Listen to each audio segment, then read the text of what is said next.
దేవుడు మన ప్రభువైన యేసయ్య పరిశుద్ధ నామములో కూడి వచ్చిన మీ అందరికీ నా హృదయపూర్వకమైన వందనాలు తెలియజేస్తున్నాను.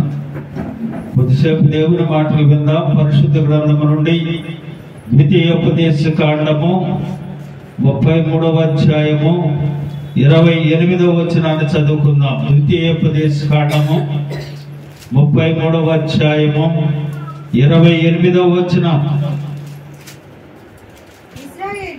ఇశ్రాయేలు నిర్భయముగా నివసించును, యాకోబు ఊట ప్రత్యేకించబడును. అతడు ధాన్య ద్రాక్ష రసములు గల దేశములో నుండును. అతనిపై ఆకాశపు మంచును కురిపించును. చిన్న ప్రార్థన చేద్దాం. ప్రభువా నీకు వందనాలు. ఈ 2025వ సంవత్సరం మే మాసం 25వ తారీఖు చివరి పునరుద్ధానపు ఆరాధనలో మీరుండి మమ్మల్ని నడిపించి బలపరుచినందుకు స్తోత్రాలు నాయన. ఇదిగో నా తండ్రి, ఈ చదవబడిన లేఖన భాగం నీ బిడ్డలకు వివరించే జ్ఞానం నాకు లేదు. నీ సిలువ చాటు నన్ను మరుగుపరుచుకొని నాయన నీ మాటలు మాకు వినిపించి వాటిని మా హృదయాల్లో భద్రపరుచుకొని నీ లేఖనానుసారంగా జీవించే కృప మాకు అనుగ్రహించి మహిమ పొందమని మా ప్రభువైన యేసయ్య పరిశుద్ధ నామములో అడిగి వేడుకొనుచు ప్రార్థిస్తున్నాను మా పరమ తండ్రి, ఆమేన్. ప్రియమైన దేవుని బిడ్డలారా, చదవబడిన లేఖన భాగంలో ఇశ్రాయేలు గురించి దేవుని వాక్యము సెలవిస్తా ఉంది కదా. ఇశ్రాయేలు నిర్భయముగా నివసించును, యాకోబు ఊట ప్రత్యేకించబడును. అతడు ధాన్య ద్రాక్ష రసములు గల దేశములో నుండును. అతనిపై ఆకాశపు మంచు కురిపించును. హల్లెలూయా. ప్రియమైన దేవుని బిడ్డలారా, యాకోబుని గురించి ఇశ్రాయేలుని గురించి దేవుని వాక్యం సెలవిస్తా ఉంది కదా. అతడు ఊట ప్రత్యేకించబడుతుందట. అతడు నిర్భయముగా నివసిస్తాడట. ధాన్య ద్రాక్ష రసము గల దేశంలో ఉంటాడట. ఆకాశపు మంచు అతని మీద కురుస్తుందట. హల్లెలూయా.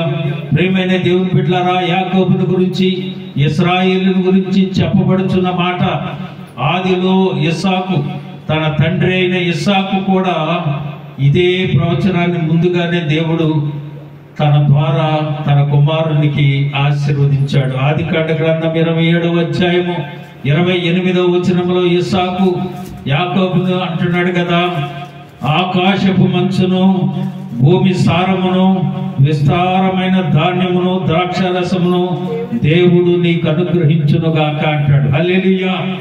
ఆదిలో తండ్రి దీవించాడు. ఇప్పుడు మోషే ఇశ్రాయేలు గోత్రకర్తలను చూసి అందరినీ ఆయా రీతులుగా ఆశీర్వదిస్తూ ఇశ్రాయేలు గురించి అంటాడు, నీవు నిర్భయముగా నివసిస్తావు.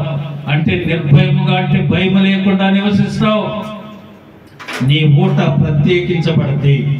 నీవు ధాన్య ద్రాక్ష రసము గల దేశంలో ఉంటావు. ఆకాశపు మంచు నీ మీద కురుస్తుంది అని. ప్రియమైన దేవుని బిడ్డలారా, ఎంత చక్కని ఆశీర్వాదం దేవుడు యాకోబుకు అనుగ్రహిస్తా ఉన్నాడు. దేవుడు ఇశ్రాయేలుకు అనుగ్రహిస్తా ఉన్నాడు. ఈ దినం నిర్భయముగా నీవు, నీ కుటుంబము, నీ సంఘము నిర్భయముగా జీవించాలి అనంటే, దేవుడిచ్చే ఆశీర్వాదాలు పొందుకొని నీవు ఉండాలి అనంటే మనమేం చేయాలి?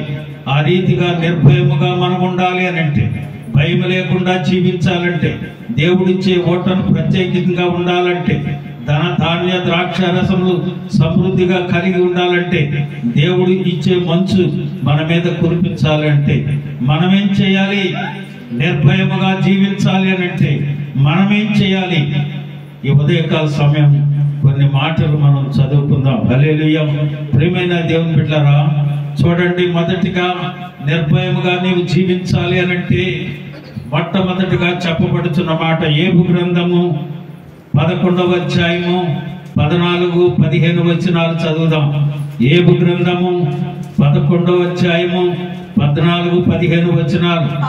పాపము నీ చేతిలో నుండి చూసి నీవు దానిని విడిచిన ఎడల నీ గుడారములో నుండి దుర్మార్గతను నీవు కొట్టివేసిన ఎడల నిశ్చయముగా నిర్దోషివై నీవు సంతోషించదవు, నిర్భయుడవై నీవు స్థిరపరచబడుదువు. హల్లెలూయా. ప్రియమైన దేవుని బిడ్డలారా, ధైర్యము కలిగి నిర్భయముగా నీవు జీవించాలంటే, దేవుడు నీకు ఇచ్చే ఆశీర్వాదం నిర్భయముగా నువ్వు పొందుకోవాలంటే మొదటిగా నువ్వు చేయవలసిన పని ఏమిటంటే, పాపము నీ చేతిలో నుండి చూసి నీవు దాన్ని విడిచిన ఎడలా, గుడారములో నుండి దుర్మార్గతను నీవు కొట్టివేసిన ఎడలా నిశ్చయముగా నిర్దోషమై నీవు సంతోషించవు, నిర్భయుడవై నీవు స్థిరపరచబడుదువు. హల్లెలూయా. పాపమును విడిచిన వారు నిర్భయముగా జీవిస్తారు. పాపమును విడిచిన వాడలా నీ గుడారముల నుండి దుర్మార్గతను తీసివేస్తే నిర్భయముగా నువ్వు జీవిస్తావని ప్రభు ఈ ఉదయకాల సమయం నీతో నాతో మాట్లాడుతున్నాడు. ప్రియమైన దేవుని బిడ్డలారా, ఆశీర్వాదం, యాకోబుకి ఇచ్చిన ఆశీర్వాదం దేవుడు నీకు కూడా ఇస్తున్నాడు. నిర్భయముగా నువ్వు పొందుకోవాలి అని అంటే నిశ్చయముగా నీవు పాపమును విడిచిన వారు నిర్భయముగా జీవిస్తారు. పాపం విడిచిన వారు నిర్భయముగా జీవిస్తారు. రెండవది చూడండి, ఎఫెసీ పత్రిక 3వ అధ్యాయము 12వ వచనం. ఎఫెసీ పత్రిక 3వ అధ్యాయము 12వ వచనం. ఆయన యందలి విశ్వాసము చేత ధైర్యమును నిర్భయమైన ప్రవేశమును ఆయనను బట్టి మనకు కలుగుచూ ఉన్నది. హల్లెలూయా. పాపమును విడిచిన వారు నిర్భయంగా ఉంటారు. దుర్మార్గతను విడిచిన వారు నిర్భయంగా ఉంటారు. నీ గుడారము నుండి వాటిని తోలివేసిన వారు నిర్భయంగా జీవిస్తారు. అంతేకాదు, విశ్వాసమును కలిగి, ఆయన యందు విశ్వాసము కలిగి ధైర్యమును నిర్భయమైన ప్రవేశమును ఆయన బట్టి మనకు కలుగుచున్నది అని విశ్వాసం ఉండాలి. పాపం విడిచిపెట్టాలి, విశ్వాసం ఉండాలి. లేవీ కాండము 26వ అధ్యాయము 3 నుంచి 5 వచనాలు మనం చూస్తే అక్కడ చక్కని మాటలు ప్రభు మనకు తెలియజేస్తా ఉన్నారు. చూడండి, లేవీ కాండము 26వ అధ్యాయము 3 నుంచి 5 వరకు. మీరు నా కట్టడలను బట్టి నడుచుకొని నా ఆజ్ఞలను ఆచరించి వాటిని అనుసరించి ప్రవర్తించిన యెడల మీ వర్షాకాలములలో మీకు వర్షమిచ్చేదను, మీ భూమి పంటనిచ్చును, మీ పొలములు చెట్లు ఫలములు ఫలించును, మీ ద్రాక్షారస పండ్ల కాలము వరకు మీ నూర్పులు సాగించబడును, మీరు తృప్తిగా భుజించి మీ దేశములో నిర్భయముగా నివసించెదరు. హల్లెలూయా. ప్రియమైన దేవుని బిడ్డలారా, మీరు నా కట్టడలను అనుసరించి నడవండి, నా కట్టడలను ఆచరించండి, అనుసరించి ప్రవర్తించండి. అప్పుడు నీకు వర్షమిస్తుంది, నీ భూమి ఫలమునిస్తుంది, మీరు నూర్పు కాలములో సంతృప్తి కలిగి ఉంటావు, నీ దేశములో నిర్భయముగా జీవించదవు, నివసించదవు. హల్లెలూయా. ప్రియమైన దేవుని బిడ్డలారా, మొదటగా నీవు పాపాన్ని, చెడుగును విడిచిపెట్టాలి, విశ్వాసం కలిగి ఉండాలి, ఆయన కట్టడలను అనుసరించి నడవాలి, ప్రవర్తించాలి. అప్పుడు దేవుడు నీకు అనుగ్రహించిన స్వాస్థ్యాన్ని నిర్భయముగా నీవు పొందుకోగలుగుతావు. తర్వాత చూడండి, సామెతల గ్రంథము 10వ అధ్యాయము 9వ వచనం. యథార్థంగా ప్రవర్తించువాడు నిర్భయముగా ప్రవర్తించును. హల్లెలూయా. యథార్థముగా ప్రవర్తించేవాడు నిర్భయముగా ఉంటాడు. ఎవరుంటాడు నిర్భయముగా? యథార్థత కలిగిన వాడు భయం లేకుండా ఉంటాడు. దేవుడు తనకిచ్చే స్వాస్థ్యాన్ని అనుభవించడానికి నిర్భయముగా, భయం లేకుండా ఆయన అనుభవించగలిగేటట్టుగా చేస్తాడు. చూడండి, సామెతలు 31:10. సామెతలు 31:10వ అధ్యాయము తర్వాత 25వ వచనం. గుణవతి అయిన భార్య దొరుకుట అరుదు, అది ముత్యము కంటే అమూల్యమైనది. తర్వాత 25వ వచనం. బలమును ఘనతయు ఆమెకి వస్త్రములు, ఆమె రాబోవు కాలము విషయమై నిర్భయముగా ఉండను. హల్లెలూయా. ప్రియమైన దేవుని బిడ్డలారా, గుణవతి అయిన భార్య దొరుకుట అరుదు, అది ముత్యము కంటే అమూల్యమైనది. అక్కడ ఆ అధ్యాయాన్ని అంతటిని గుణవతి అయిన భార్యను గురించి చెప్పబడతా ఉంటుంది 31వ అధ్యాయంలో. ఆమె ఎలా ఉంటుందంట, భయం లేకుండా తన కుటుంబాన్ని బట్టి నిర్భయముగా ఉంటుందట. బలమును ఘనతయు ఆమె వస్త్రముగా ధరించుకుని ఉంటుందట. ఆమె రాబోవు కాలం విషయములలో నిర్భయముగా ఉంటుంది. హల్లెలూయా. ప్రియమైన దేవుని బిడ్డలారా, ఆ రీతిగా స్త్రీలు ఉండాలి, ఆ రీతిగా భార్యలు ఉండాలి. రాబోవు కాలంలో భయం లేకుండా నిర్భయముగా నా కుటుంబం ఉంటది అనే ధైర్యాన్ని చూపించగలుగుద్దని దేవుని వాక్యం అంటా ఉంది. ఏం ధరించుకుంటుందట, బలమును ఘనతయు ఆమెకు వస్త్రముగా ఉంటుందట. బలము ఘనత ప్రభువు ఆమెకు అనుగ్రహిస్తాడు. గుణవతి అయిన భార్య ఎలా ఉంటుందట, బలమును ఘనతను ధరించుకుంటుందట. రాబోవు కాలములో నా కుటుంబం ఏమీ కదల్చబడదు, కుటుంబ ప్రతి విషయాలు గమనించుకుంటుంది. ఆ కుటుంబ విషయాలను ఏ రీతిగా నడిపించుకోవాలో శ్రద్ధ కలిగి ఉంటుంది. బలమును ఘనతను ధరించుకుంటుంది. రాబోవు కాలం విషయమై నిర్భయముగా ఉంటుంది. హల్లెలూయా. ప్రియమైన దేవుని బిడ్డలారా, ఆ రీతిగా మనం ఉంటే మన కుటుంబాలు, మన సంఘం ఆ రీతిగా ఉంటే నిర్భయముగా మనం జీవించగలుగుతాం. యెహెజ్కేలు గ్రంథం 34వ అధ్యాయము 25, 27 వచనాలు చూద్దాం. మరియు అవి అరణ్యములో నిర్భయముగా నివసించున్నట్లు, అడవిలో నిర్భయముగా పండుకొనున్నట్లు నేను వారితో సమాధానార్థ నిబంధన చేయుదును, దుష్ట మృగముల దేశములో లేకుండా చేయుదును. హల్లెలూయా. ప్రియమైన దేవుని బిడ్డలారా, అవి అరణ్యములో నిర్భయముగా నివసించున్నట్లు, అడవిలో నిర్భయముగా పండుకున్నట్లు నేను వారితో సమాధానార్థ నిబంధన చేస్తాడు దేవుడు. హల్లెలూయా. ఎవరితో? పాపమును విడిచిన వారితో, విశ్వాసము కలిగిన వారితో, ఆయన ఆజ్ఞలను అనుసరించే వారితో, ఆయన కట్టడలను అనుసరించి నడిచే వారితో. ఆయన అంటున్నాడు కదా, యథార్థముగా ప్రవర్తించే వారితో ఒక నిబంధన చేస్తాడు, సమాధానార్థమైన నిబంధన. అడవిలో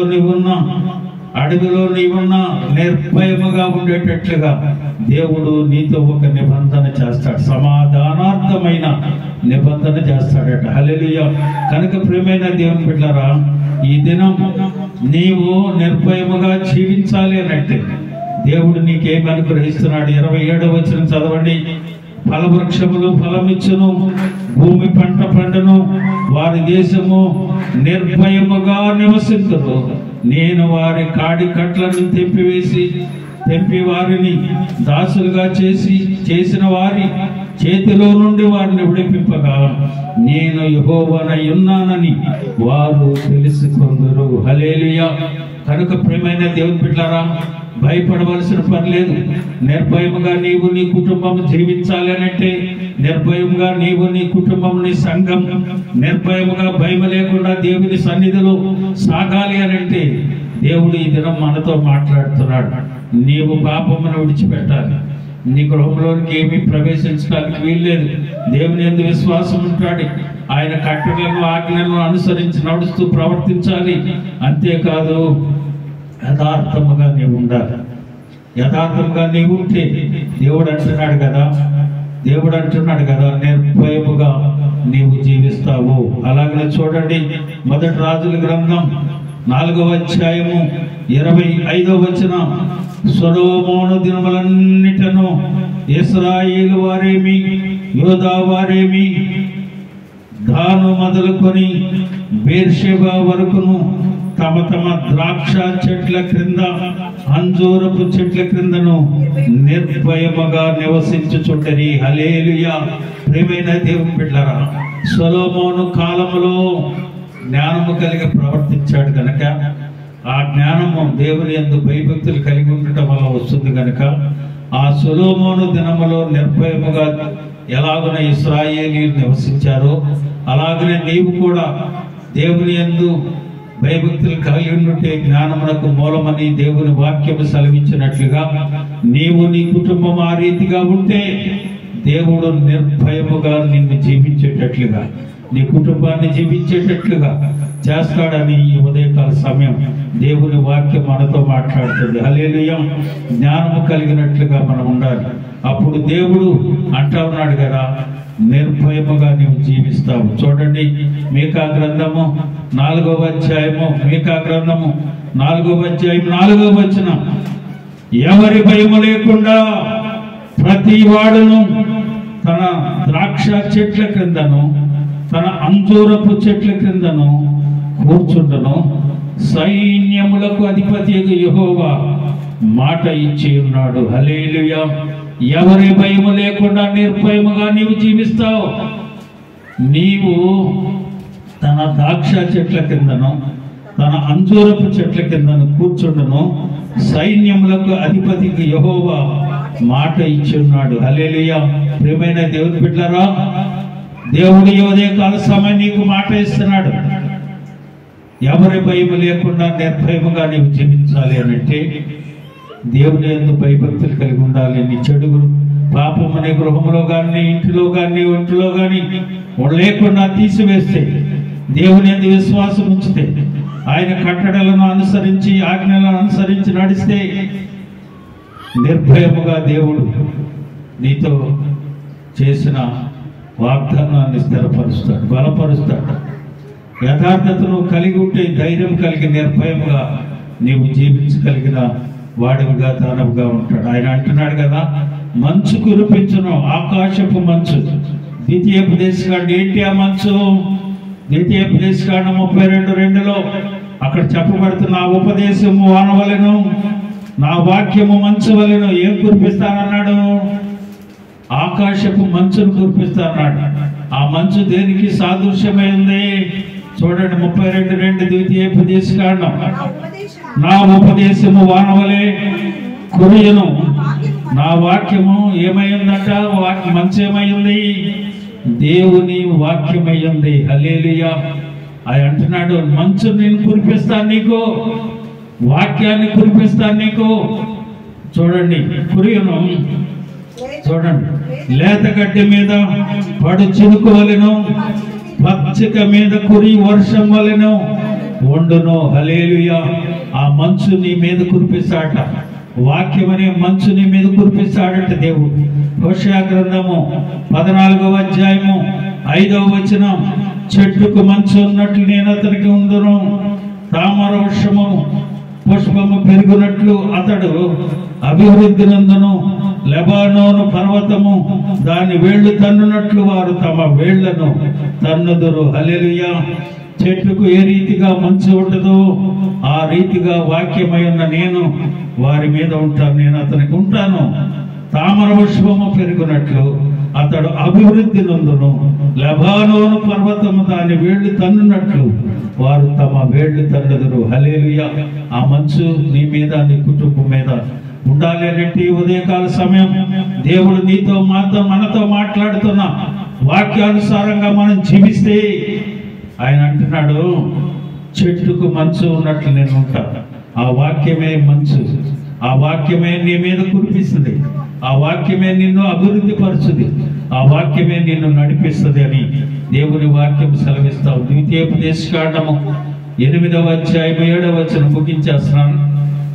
ద్వితీయోపదేశకాండము 8వ అధ్యాయం 7వ వచనం, నీ దేవుడైన యెహోవా నిన్ను మంచి దేశములో ప్రవేశింపజేయును, అది నీటి వాగులను లోయలలో నుండి కొండలలో నుండి పారు ఊటలుగాను అగాధ జలములు గల దేశములో. చూడండి ఎలా ఉంటుందట, అది నిన్ను మంచి దేశంలో ప్రవేశింపజేస్తాడట. అక్కడ ఏం దొరుకుతుందంట? నీటి వాగులు ఉంటాయి, లోయలలో నుండి కొండలలో నుండి పారే నీటి ఊటలు గల జలములను దేశము అది. కనుక ప్రియమైన దేవుని బిడ్డ, ఆయన యొద్ద నుంచి వచ్చి నీకు సమృద్ధిని కలుగు చేసేది. కీర్తనకారుడు అంటాడు 36:9లో, నీ యొద్ద జీవపు ఊట కలదు, నీ వెలుగు పొంది మేము వెలుగుచూ ఉన్నాము. హల్లెలూయా. ఆ పారే నీరు, ఆ ఊట దేవుని యొద్ద నుండి మన యొద్దకు వస్తా ఉంది. కనుక ప్రియమైన దేవుని బిడ్డలారా, ఈ ఉదయకాల సమయం దేవుని వాక్యాన్ని వింటున్న నీవు, దేవుడు ఇశ్రాయేలు నిర్భయముగా నివసించును, యాకోబు ఓట ప్రత్యేకించబడును, అతడు ధాన్య ద్రాక్షారసము గల దేశములో నుండును, అతనిపై ఆకాశపు మంచు కురిను. ప్రియమైన దేవుని బిడ్డలారా, అలాగే సమృద్ధి కలిగి నిర్భయముగా నీవు జీవించాలంటే పాపము నుండి విడిచిపెట్టాలి, విశ్వాసం ఉంచాలి, ఆయన కట్టడలను అనుసరించి నడవాలి, ఆయన ఆజ్ఞలను అనుసరించి నడవాలి, అనుసరించి నడిచి ప్రవర్తించాలి, యథార్థముగా ప్రవర్తించాలి. అలాగనే గుణం కలిగిన వ్యక్తులుగా మనం ఉండాలి. సమాధానార్థ నిబంధనను పొందుకొని ఉండాలి, జ్ఞానమును కలిగి ఉండాలి, మనసును పొందిన వారముగా మనం ఉండాలి. జీవజలపు ఊట ఆయన వద్ద నుండి వచ్చి మనకు సమృద్ధిని, మనకు అభివృద్ధిని, ఆశీర్వాదమును కలుగు చేస్తుంది. ఆ రీతిగా మనం ఉంటే ప్రభువు నిర్భయముగా మనం జీవించగలిగేటట్టుగా చేస్తాడు. అట్టి కృపా దేవుడు మనకు అనుగ్రహించునుగాక. అందరూ తల